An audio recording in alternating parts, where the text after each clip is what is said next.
ایک عورت نبی کریم صلی اللہ علیہ وسلم سے کہنے لگی، یا رسول اللہ صلی اللہ علیہ وسلم، جب اللہ تعالیٰ بندوں سے 70 ماؤں سے بھی زیادہ پیار کرتا ہے تو پھر اللہ ہمیں جہنم میں کیوں ڈالے گا؟ یہ سن کر حضور اکرم صلی اللہ علیہ وسلم نے ایسا جواب دیا جس کو سن کر وہ عورت حیران۔ بسم اللہ الرحمن الرحیم۔ اللہ تعالیٰ اپنے بندوں سے کتنی محبت کرتا ہے اس کا صحیح اندازہ انسانی عقل پوری طرح نہیں لگا سکتی۔ البتہ نبی کریم صلی اللہ علیہ وسلم نے اس محبت اور رحمت کو سمجھانے کے لیے ایک نہایت مؤثر مثال بیان فرمائی۔ ایک مرتبہ آپ صلی اللہ علیہ وسلم نے ایک ماں کو دیکھا جو اپنے کھوئے ہوئے بچے کو تلاش کر رہی تھی۔ جب اسے اپنا بچہ مل گیا تو اس نے بے اختیار اسے سینے سے لگا لیا اور اپنی آغوش میں چھپا لیا۔ اس منظر کو دیکھ کر رسول اللہ صلی اللہ علیہ وسلم نے فرمایا کہ اللہ تعالیٰ اپنے بندوں پر اس ماں سے بھی زیادہ رحم فرمانے والا ہے۔ ماں اپنی اولاد کے لیے راتوں کو جاگتی ہے، اس کی بیماری میں پریشان ہوتی ہے، اس کی تکلیف پر خود تکلیف محسوس کرتی ہے اور ہر حال میں اس کی خیر و عافیت چاہتی ہے، لیکن اللہ تعالیٰ کی رحمت اور شفقت اس سے بھی کہیں زیادہ وسیع اور کامل ہے۔ وہ بندے کو پیدا ہونے سے پہلے اس کے لیے رزق کے اسباب مہیا کرتا ہے، پیدائش کے بعد ہر لمحہ اس کی حفاظت کرتا ہے، اس کی دعاؤں کو سنتا ہے، اس کی خطاؤں پر فوراً گرفت نہیں کرتا اور بار بار توبہ کا موقع عطا کرتا ہے۔ بندہ گناہوں میں مبتلا ہو جائے پھر بھی اللہ تعالیٰ اسے اپنی رحمت سے محروم نہیں کرتا، بلکہ اسے بار بار اپنی طرف لوٹنے کی دعوت دیتا ہے۔ قرآن کریم میں بھی اللہ تعالیٰ نے اپنی رحمت کو بہت وسیع قرار دیا ہے اور اپنے بندوں کو نا امید ہونے سے منع فرمایا ہے۔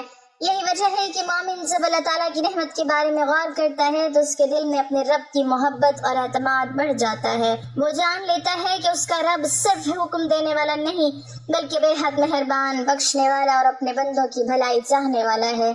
چنانچہ جب انسان کسی مشکل، پریشانی یا آزمائش میں ہو تو اسے یاد رکھنا چاہیے کہ اللہ تعالیٰ اس کے حالات سے پوری طرح واقف ہے اور اس کی رحمت پر ہر چیز پر محیط ہے۔ اس لیے بندے کو کبھی بھی اپنے رب کی رحمت سے مایوس نہیں ہونا چاہیے بلکہ ہر حال میں اس سے امید وابستہ رکھنی چاہیے، کیونکہ اللہ تعالیٰ اپنے بندوں سے ایسی محبت فرماتا ہے جو دنیا کی ہر محبت سے بڑھ کر زیادہ خالص اور زیادہ کامل ہے۔ ایک دفعہ ایک غزوہ میں ایک عورت گرفتار ہو کر آئی۔ اس کا بچہ گم ہو گیا تھا۔ مانتا کہ محبت کے جوش کا یہ عالم تھا کہ جو کوئی بچہ اس سے مل جاتا اس کو سینے سے لگا لیتی۔ حضور رسول اللہ صلی اللہ علیہ وسلم نے دیکھا تو حاضرین سے مخاطب ہو کر فرمایا، کیا یہ ہو سکتا ہے کہ یہ عورت خود اپنے بچے کو آگ میں ڈال دے گی؟ لوگوں نے عرض کیا کہ ہرگز نہیں۔ حضور صلی اللہ علیہ وسلم نے فرمایا، تو خدا کو اپنے بندوں سے اس سے زیادہ محبت ہے جتنی اس عورت کو اپنے بچے سے ہے۔ ایسے ہی ایک مرتبہ حضور صلی اللہ علیہ وسلم ایک غزوہ سے واپس آ رہے تھے۔ ایک عورت اپنے بچے کو گود میں لے کر آپ صلی اللہ علیہ وسلم کی خدمت میں حاضر ہوئی اور عرض کیا، یا رسول اللہ صلی اللہ علیہ وسلم، ایک ماں کو اپنے بچے سے جتنی محبت ہوتی ہے کیا خدا کو اپنے بندوں سے اس سے زیادہ نہیں؟ آپ صلی اللہ علیہ وسلم نے ارشاد فرمایا، ہاں بے شک ہے۔ یہ سن کر عورت نے کہا، کوئی ماں تو اپنے بچے کو آگ میں ڈالنا گوارا نہیں کرتی۔ یہ سن کر عورت نے کہا، کوئی ماں تو اپنے بچے کو آگ میں ڈالنا گوارا نہیں کرتی۔ یہ سن کر شدت تاثر سے آپ صلی اللہ علیہ وسلم رو پڑے، پھر سے سر اٹھا کر فرمایا، خدا صرف اس بندے کو عذاب دے گا جو سرکشی سے ایک کو دو کہتا ہے۔ ایک بار نبی صلی اللہ علیہ وسلم صحابہ کے ساتھ تشریف فرما تھے۔ ایک صاحب ایک چادر میں ایک پرندہ اور اس کے بچوں کو لپیٹے ہوئے لائے اور عرض کیا، یا رسول اللہ صلی اللہ علیہ وسلم، میں نے ایک جھاڑی میں ان بچوں کو اٹھا کر کپڑے میں لپیٹ لیا۔ ان کی ماں میرے سر پر منڈلانے لگی، میں نے ذرا سا کپڑا کھولا تو وہ بچوں پر گر پڑی۔ یہ سن کر حضور اکرم صلی اللہ علیہ وسلم نے فرمایا، اپنے بچوں کے ساتھ ماں کی اس محبت پر تمہیں تعجب ہے؟ قسم ہے اس ذات کی جس نے مجھے حق کے ساتھ مبعوث کیا، جو محبت اس ماں کو اپنے بچوں کے ساتھ ہے، خدا کو اپنے بندوں کے ساتھ اس سے بدرجہ زیادہ محبت ہے۔ یہ واقعات اس حقیقت کی وضاحت کر دیتے ہیں کہ اگر انسان اپنے خالق و مالک سے محبت رکھے تو وہ خود مہربان اور رحیم خالق بھی انسان سے اسی درجہ محبت رکھتا ہے۔ کہ انسانی رشتہ پیوند میں کوئی انتہائی محبت رکھنے والا بھی محبت کے اس مقام کو نہیں پہنچ سکتا۔ ویسے تو اللہ رب العالمین اپنے بندوں پر بحیثیت مجموعی ہی شفقت فرمانے والا ہے، تاہم ان مخصوص اوصاف سے واقفیت ضروری ہے جو انسان کو اللہ تعالیٰ کی محبت کا مستحق بناتے ہیں۔ اللہ تعالیٰ کن لوگوں سے محبت کرتا ہے؟ کلام پاک میں جا بجا ان اوصاف کا ذکر آیا ہے جن کو اپنا کر انسان خدا تعالیٰ کا محبوب بن سکتا ہے۔ مدرج ذیل آیات انہی خوشبخت انسانوں کا ذکر کر رہی ہیں جو اپنے اخلاق عالیہ کے باعث اس اعزاز کے مستحق ہوئے۔ وہ کہتے ہیں کہ امیوں یعنی غیر یہودیوں کے مقابلے میں ہم پر کوئی مواخذہ نہیں ہے، اور یہ بات وہ محض جھوٹ گھڑ کر اللہ کی طرف منسوب کرتے ہیں، حالانکہ انہیں معلوم ہے کہ اللہ نے ایسی بات نہیں فرمائی ہے۔ آخر کیوں ان سے باز پرس نہ ہوگی؟ جو بھی اپنے عہد کو پورا کرے گا اور برائی سے بچ کر رہے گا تو بے شک اللہ برائی سے بچ کر رہنے والوں سے محبت کرتا ہے۔ دوڑ کر چلو اس راہ پر جو تمہارے رب کی بخشش اور اس جنت کی طرف جاتی ہے جس کی وسعت زمین اور آسمان جیسی ہے، اور وہ ان خدا ترس لوگوں کے لیے مہیا کی گئی جو ہر حال میں اپنے مال خرچ کرتے ہیں، خواہ خوشحال ہوں یا بدحال، اور جو غصے کو پی جاتے ہیں اور دوسروں کے قصور معاف کر دیتے ہیں، اور خدا ایسے نیکوکاروں سے محبت رکھتا ہے۔ اس سے پہلے کتنے ہی نبی ایسے گزر چکے ہیں جن کے ساتھ مل کر بہت سے خدا پرستوں نے جنگ کی۔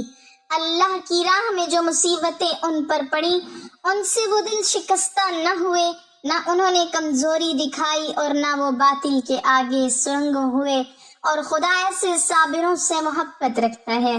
آخرکار اللہ نے ان کو دنیا کا ثواب بھی دیا اور اس سے بہتر ثواب آخرت میں بھی عطا کیا۔ اللہ ایسے نیکوکاروں سے محبت رکھتا ہے۔ اے پیغمبر، یہ اللہ کی بڑی رحمت ہے کہ تم ان لوگوں کے لیے بڑے نرم مزاج واقع ہوئے ہو، ورنہ اگر کہیں تم تند خو اور سنگ دل ہوتے تو یہ سب تمہارے گرد و پیش سے چھٹ جاتے۔ ان کے قصور معاف کر دو، ان کے حق میں دعائے مغفرت کرو اور دین کے کام میں انہیں شریک مشورہ رکھو۔ پھر جب تمہارا عزم کسی رائے پر پکا ہو جائے تو اللہ پر بھروسہ کرو، اللہ بے شک ان لوگوں سے محبت رکھتا ہے جو اسی پر بھروسہ رکھتے ہیں۔ اور اے نبی صلی اللہ علیہ وسلم، اگر تم ان یہودیوں کے مقدمات کا فیصلہ کرو تو پھر ان کے درمیان ٹھیک ٹھیک انصاف کے ساتھ فیصلہ کرنا، بے شک اللہ انصاف کرنے والوں سے محبت رکھتا ہے۔ جو لوگ ایمان لے آئے اور نیک عمل کرنے لگے انہوں نے پہلے جو کچھ کھایا پیا تھا اس پر کوئی گرفت نہ ہوگی، بشرط یہ کہ وہ آئندہ ان چیزوں سے بچے رہیں جو حرام کی گئی ہیں، اور ایمان پر ثابت قدم رہیں اور اچھے کام کریں۔ پھر جس چیز سے روکا جائے اس سے رکیں، اور جو فرمان الہی ہو اسے مانیں۔ خدا ترسی کے ساتھ نیک رویہ رکھیں، خدا نیک رویہ رکھنے والوں سے محبت کرتا ہے۔ ابو ہریرہ رضی اللہ تعالیٰ عنہ سے روایت ہے کہ رسول اللہ صلی اللہ علیہ وسلم نے فرمایا، جب اللہ تعالیٰ کسی بندے سے محبت کرتا ہے تو جبرائیل علیہ السلام کو پکار کر فرماتا ہے کہ اللہ تعالیٰ فلاں بندے سے محبت کرتا ہے، اس لیے تو بھی اس سے محبت رکھ۔ چنانچہ جبرائیل علیہ السلام اس سے محبت کرنے لگتے ہیں اور اہل آسمان میں اعلان کرتے ہوئے کہتے ہیں کہ اللہ فلاں شخص سے محبت کرتا ہے، اس لیے تم سب بھی اس سے محبت کرو۔ چنانچہ آسمان والے بھی اس سے محبت کرنے لگتے ہیں اور زمین میں اس کے لیے مقبولیت لکھ دی جاتی ہے۔ صحیح مسلم کی روایت میں ہے کہ رسول اللہ صلی اللہ علیہ وسلم نے فرمایا، اللہ جب کسی بندے سے محبت کرتا ہے تو حضرت جبرائیل علیہ السلام کو بلاتا ہے اور فرماتا ہے کہ میں فلاں سے محبت کرتا ہوں، تم بھی اس سے محبت کرو۔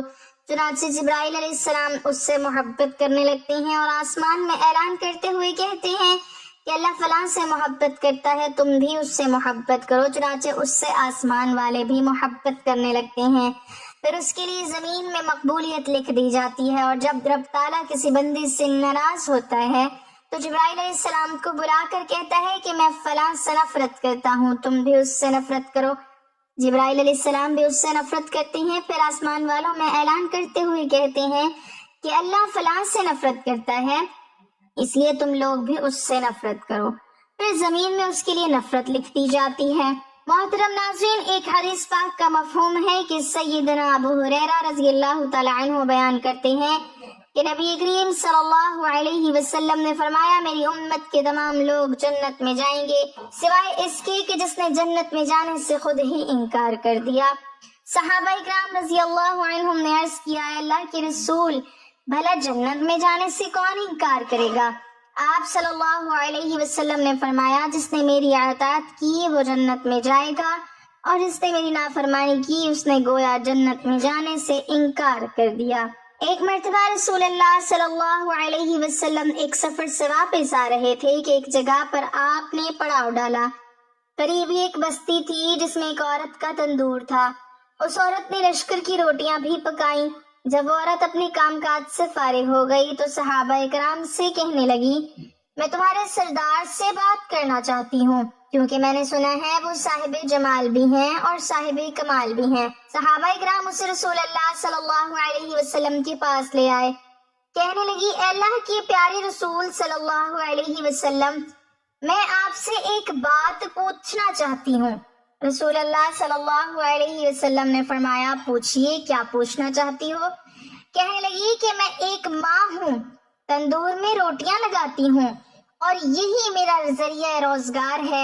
میرا ایک چھوٹا سا بچہ ہے، میں اس کو آگ کے قریب نہیں آنے دیتی کہ کہیں اس کو آگ یا انگارے سے کوئی تکلیف نہ پہنچے۔ میں خود تندور کے اندر آگ میں اپنا ہاتھ ڈال کر روٹیاں لگاتی بھی ہوں اور نکال بھی لیتی ہوں، لیکن میں اپنے بچے کو گرم ہوا کے لگنے کو پسند نہیں کرتی۔ تو میں نے سنا تھا کہ ساری دنیا کی ماؤں کی محبتوں کو جمع کر دیا جائے تو اس سے 70 گنا زیادہ بندوں سے اللہ پاک محبت کرتے ہیں، تو اللہ پاک بندے کا جہنم میں جانا کیسے پسند فرمائیں گے؟ حدیث پاک میں آتا ہے کہ جس کا مفہوم کچھ اس طرح ہے کہ نبی کریم صلی اللہ علیہ وسلم نے یہ بات سن کر سر جھکایا، مبارک آنکھوں میں آنسو آنے لگے، روتے رہے حتیٰ کہ جبرائیل علیہ السلام اللہ کا پیغام لے کر آئے، میرے محبوب اس عورت کو بتا دے کہ اللہ نے ان پر ظلم نہیں کیا، انہوں نے اپنی جانوں پر خود ظلم کیا۔ اللہ تعالیٰ تو چاہتا ہے کہ میرا بندہ مجھ سے جو مانگے میں اس کو عطا کرنے کے لیے تیار ہوں، لیکن یہ بات ہے کہ یہ لوگ توبہ نہیں کرتے، توبہ کی طرف آتے ہی نہیں بلکہ رب کی ماننے کی بجائے شیطان کی مانتے پھرتے ہیں اور توبہ کو ضائع کرتے ہیں، بھول جاتے ہیں۔ انہوں نے اپنے پاؤں پر خود کلہاڑی ماری، کیونکہ اللہ تو چاہتے ہیں کہ یہ جہنم اور اس کی آگ سے بچ جائیں، یہ تو اپنے عمل کی وجہ سے ہی جہنم میں جائیں گے۔ ناظرین، اگر انسان سے گناہ ہو جائے تو اس کو چاہیے کہ وہ اس گناہ سے توبہ کرے، کیونکہ جب کوئی انسان گناہ کرتا ہے تو اس کے دل میں ایک سیاہ نقطہ لگا دیا جاتا ہے۔ جب وہ توبہ اور استغفار کرتا ہے پھر اس کا دل صاف کر دیا جاتا ہے۔ مگر اگر کوئی شخص توبہ نہ کرے بلکہ مستقل گناہ کرتا رہے تو وہ نقطہ بڑھتا چلا جاتا ہے، یہاں تک کہ اس کا دل زنگ آلود ہو جاتا ہے، پھر حق قبول کرنے کی صلاحیت ختم ہو جاتی ہے۔ اس سے یہ سمجھ میں آتا ہے کہ جب بھی ہم سے کوئی گناہ ہو جائے تو ہمیں فوراً توبہ کر کے دل کو زنگ آلود ہونے سے بچانا چاہیے۔ رسول اللہ صلی اللہ علیہ وسلم کا فرمان ہے کہ بے شک جب بندہ ایک گناہ کرتا ہے تو ایک سیاہ نقطہ اس کے دل میں لگا دیا جاتا ہے، پھر جب وہ گناہ چھوڑ دیتا ہے اور استغفار اور توبہ کرتا ہے تو اس کا دل صاف کر دیا جاتا ہے، اور بغیر توبہ کیے ہوئے دوبارہ گناہ کرتا ہے تو اس نقطے میں زیادتی کر دی جاتی ہے تاکہ وہ پورے دل پر چھا جاتا ہے۔ دین اسلام میں مایوسی بالکل نہیں ہے، انسان خطا کا پتلا ہے، گناہ انسان کی فطرت میں داخل ہے، لیکن بہترین ہے وہ شخص جو گناہ کر کے اس پر قائم نہ رہے بلکہ فوراً توبہ کر کے اللہ تعالیٰ سے معافی مانگ لے۔ نبی کریم صلی اللہ علیہ وسلم نے ارشاد فرمایا، ہر بنی آدم بہت زیادہ خطا کار ہے، لیکن اللہ تعالیٰ کے نزدیک بہترین خطا کار وہ ہے، بہترین گناہ گار وہ ہے جو کثرت سے توبہ کرنے والے ہوں۔ نبی کریم صلی اللہ علیہ وسلم نے فرمایا، گناہ سے صدقے دل سے توبہ کرنے والا اس شخص کی طرح پاک و صاف ہو جاتا ہے جس نے کوئی گناہ کیا ہی نہ ہو۔ حضرت ابن عباس رضی اللہ تعالیٰ عنہ سے روایت ہے کہ رسول اللہ صلی اللہ علیہ وسلم نے فرمایا، جس آدمی نے استغفار کو لازم کر لیا اللہ تعالیٰ اس کو ہر تنگی سے نکال دیں گے۔ اس کے ہر غم کو دور کر دیں گے اور اس کو ایسی جگہ سے رزق عطا فرمائیں گے جہاں سے اس کو وہم و گمان بھی نہ ہوگا۔ حضرت ابو ذر رضی اللہ تعالی عنہ روایت کرتے ہیں کہ رسول اللہ صلی اللہ علیہ وسلم نے ارشاد فرمایا کہ اللہ تعالیٰ ارشاد فرماتے ہیں، میرے بندے بے شک جب تو میری عبادت کرتا رہے گا اور مجھ سے مغفرت کی امید رکھے گا، میں تجھ کو معاف کرتا رہوں گا، چاہے تجھ میں کتنی ہی برائیاں کیوں نہ ہو۔ میرے بندے اگر تو زمین پر گناہ کے ساتھ بھی مجھ سے اس حال میں ملے کہ میرے ساتھ کسی کو شریک نہ کیا ہو تو میں بھی زمین پر مغفرت کے ساتھ تجھ سے ملوں گا، یعنی بھرپور مغفرت کر دوں گا۔ اللہ پاک ہمیں توبہ کرنے کی توفیق عطا فرمائے اور ہمارا خاتمہ ایمان پر فرمائے، آمین۔ ناظرین، کمنٹ باکس میں اللہ تعالیٰ کے 99 ناموں میں سے ایک نام ضرور ٹائپ کریں۔